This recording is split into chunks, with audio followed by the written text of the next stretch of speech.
Yeah, I think it was huge. It really started, I think, the year before, um, with the core of the team that won the Jones Cup. We won the Jones Cup the year before. Myself, I think it was myself, Japeth, LA. LA was there, Jeff was there. Um, in terms of the guys that continued on, FIBA, Saul yeah. Mercado were there also, young Matt Rosser and Garver Lynette, they were there.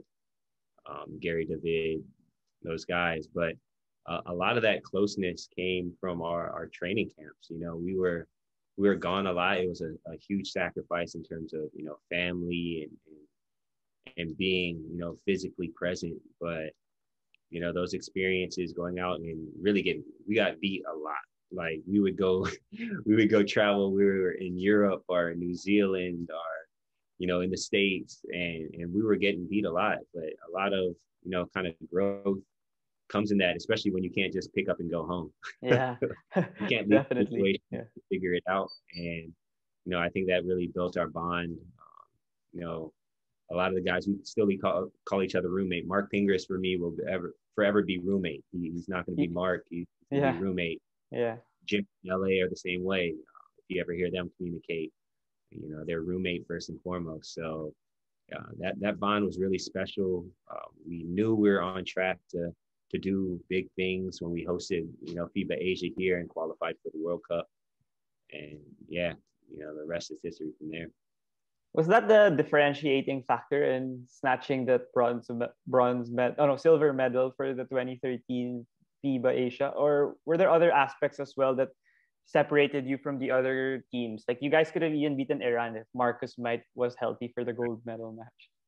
Right. I think it was a lot of it was comfort. We still, even that 07 2017, we were in Europe for training camp. We were in Serbia and played well in the Jones Cup that year as well. But 2013, I think it was just the alignment of stuff. We played at home. We played FIBA Asia at home for the first time in how many years, how many decades were, and that's an advantage on a whole nother level. No matter how outside of probably the CBA, maybe the KBL, or JBL, now Yeah. that it's picked team now, but back in 2013, No. not a lot Yeah. of players were playing in front of 10,000 people, Yeah. fans screaming against them, especially if anything, they're probably favorite. But Yeah. I think it's a different environment to walk into when you're playing here in Manila. So moving on to the 2014 FIBA World Cup, how was the preparation? I've heard a lot of stories that you guys were out for like what 1.5 months again, like training Yeah, camp all over the world. So how was the sacrifice for you also and the preparation for that tournament? it was 2.5 months. Two and a half. Yeah. Yeah, um, having two young sons at the time, a wife back here in the Philippines. It was a grind. It was tough. 2-a-day practices and the same thing. We were in the States for a while. We're in Miami. That's where we first linked up with Andre Mm, Black. yeah. Had our training camp. Flew out to Spain, where we were in France for a little bit. Went back to Spain before the World Cup, but it was just on the move, getting better. Really, like sleep, drink, eat basketball for 2.5 months. That put us in a really good chance to win basketball games.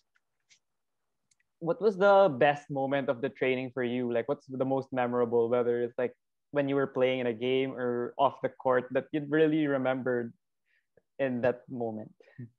And so much because Coach Trot was such a great, he's a motivational speaker by Yeah. trade. So Yeah. he's got all the team building activities. We get to Spain and our first hotel did not live up to expectations, so we had to switch hotels at the last minute.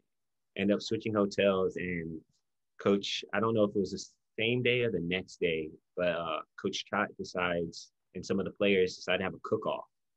So we split the team into two. End up having maybe 6 or 7 guys in a kitchen each. We get a certain allowance for groceries in Spain. We're going grocery shopping in Spain, and we end up having this huge feast. Everybody was tired of the hotel food and stuff like that on our travel. So I think Gary and Ronadell took the lead along with Mark Pingris in terms of getting a menu together. So we had a cook off. Yeah, that's so interesting. I really appreciate Coach Chot's tactics. Like they said now that TNT got him, it's perfect for the team because they haven't won in like 6 years, but they've been talented ever since. But they think having Coach Chot back at the helm, he's really a great motivational speaker. So maybe that's what Sila Ray and Sila RR, maybe that's what Right. they need to maybe reach the top. Yeah, it's So good to have him back in the league. So it should be fun. yeah, it'd be fun for you to go against him again. Yeah. How about the games? You mentioned a while ago that you really felt you could have won 2 to 3 games and advanced to the next round, but yeah, luck didn't go our way.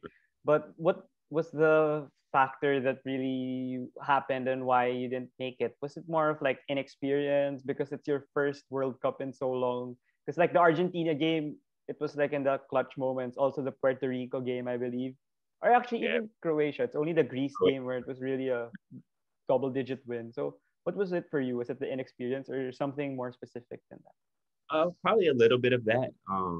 I think it was execution as well. Like I said, a lot of the games that we were playing, we weren't in a lot of close games in our preparation.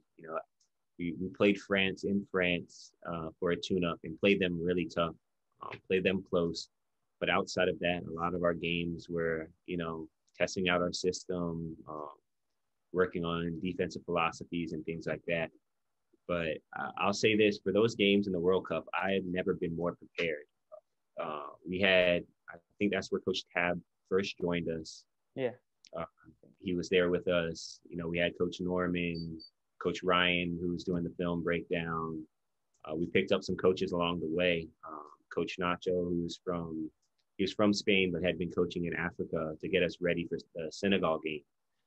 And we had other coaches on the way, along our stops, really just giving advice as a team and also to our coaching staff. So when we got into each game, we were extremely, extremely prepared. And so I don't think we were surprised to be close.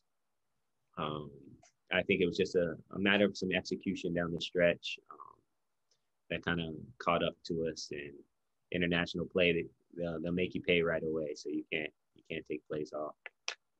How about the following years? Because the following years, I think there was like up and down, like in Asian Games. I think you lost, and then FIBA Asia 2015. I think that was like the game that was kind of rigged. I think because of the refs and the gold medal match.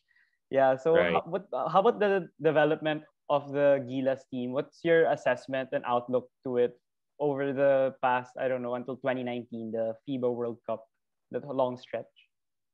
Yeah, I think the most glaring thing is time.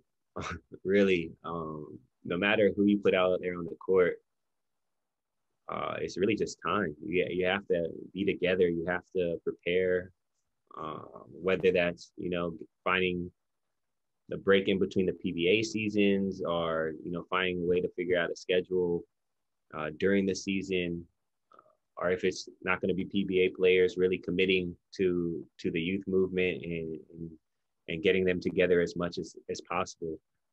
I think our best showings have been when we have been together. Even Gilas won. They were right there with Coach Ryko, with JV and Chris Chu and Jimmy and Kelly and Ossie and those guys. They were right there on the brink of getting us to where we wanted to go a couple years beforehand. So, and they spent how many years together? They were together. I think the Gilas program was 4 years, 2 or 3 years, completely exclusive, right? So, I think time is huge in terms of really maximizing talent and maximizing chemistry and everything.